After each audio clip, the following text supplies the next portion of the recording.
A very good afternoon and welcome to Africa Trade Brief. Now, the Africa Continental Free Trade Area was created in order to have a single continental market for goods and services. We're going to bring up graphics for you to show you the kind of value that's been envisaged there.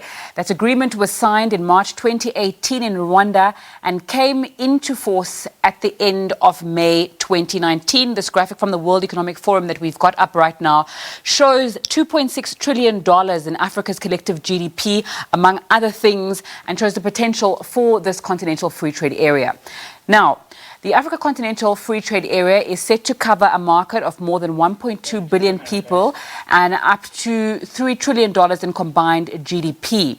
Trade barriers in Africa cost at least $20 billion to African economies on the non-tariff barrier side of this. That's according to the United Nations Conference on Trade and Development, which says non-tariff barriers include regulatory and procedural barriers such as customs operations and border documentation requirements, as well as rules of origin documentation, pre-shipment inspections, transport regulations, as well as sanitary measures and other technical barriers to trade.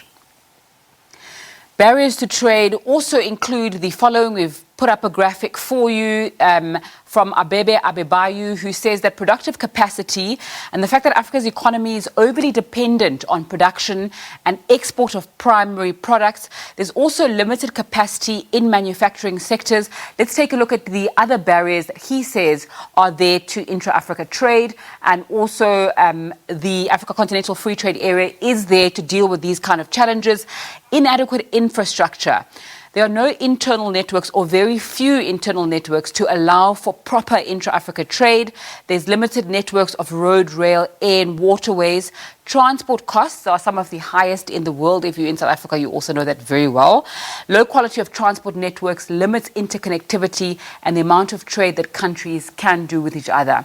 Also, one that's not mentioned here is access to internet, access to addresses as well, so that people are able to trade regardless of where they are. So despite the far-reaching consequences and the fact that there is a regulatory framework in the form of the Africa Continental Free Trade Area, large-scale change may be hampered by lack of infrastructure, both physical and digital. Let's go to Ghana now and speak to Sesinam Dagadu about the challenges and solutions to these issues. Sesinam, thanks so much for your time on SABC News this afternoon. So how would you characterize the state of trade on the African continent at the moment?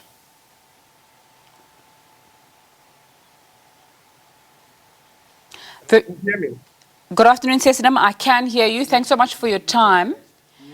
I just want to find out what you would characterize as the state of trade on the African continent at this moment. Well, the state of trade on the African continent is clearly not what it could be. But, it is clear that steps are being taken to improve the situation.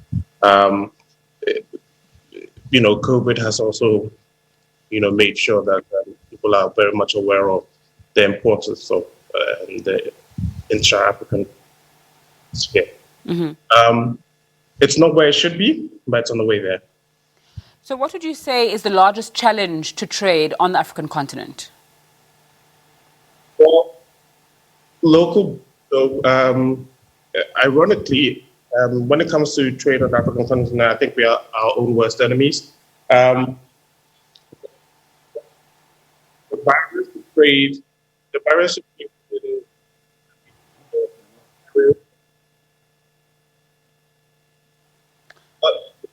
Sesinam, if I could just ask you... sorry, my apologies about that. If we can ask for the sound people to maybe cut off any interference or feedback that may be there. And you can continue talking to us about the largest challenges to trade on the continent. You were saying you feel that Africans in particular maybe are also a challenge to themselves. Hello, sorry, I'm sorry, I didn't pick much of that. I didn't pick much of that up.